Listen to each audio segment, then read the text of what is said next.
Baguio City, ang summer capital ng Pilipinas. Pero sa likod ng malamig na hangin, may isang lugar na tila huminto ang oras sa takot.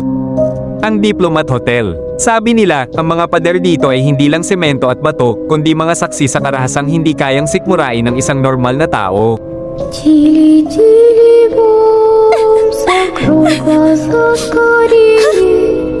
Кто-то ходит за...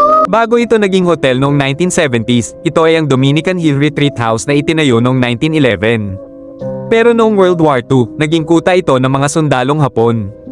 Dito naganap ang isa sa pinakamadilim na yugto ng kasaysayan, ang pagpugot sa mga pari, madre, at mga sibilyan. Ang dating lugar ng dasal, naging katayan ng mga inosente. Iba ang bugay, o aura rito. Kahit tirik ang araw, mararamdaman mo ang kakaibang bigat sa iyong balikat pagpasok sa gate.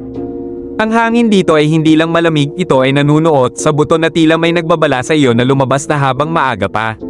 Bawat sulok ay amoy lumang kahoy, kandila, at kalawang. Ang pinakatanyag na kwento, ang mga headless apparitions. Maraming turista ang nakakakuha ng litrato ng mga preyling walang ulo na naglalakad sa mga hallway habang bitbit ang kanilang sariling ulo. May mga nakaranas din na sa gitna ng gabi, maririnig mo ang malalakas na kalabog ng mga pinto at ang nakakanghilong sigaw ng mga humihingi ng saklolo, mga boses na nanggagaling sa mga kwartong wala namang tao. Kaya sa inyong pagbisita, huwag lang kilabot ang dalhin ninyo. Mag-iwan din tayo ng maikling panalangin para sa mga pamilya, mga pari, at mga inosenteng buhay na nawala sa lugar na ito. Naway sa gitna ng katahimikan ng Dominican Hill, mahanap na nila ang liwanag at ang katahimikang matagal na nilang hinahanap.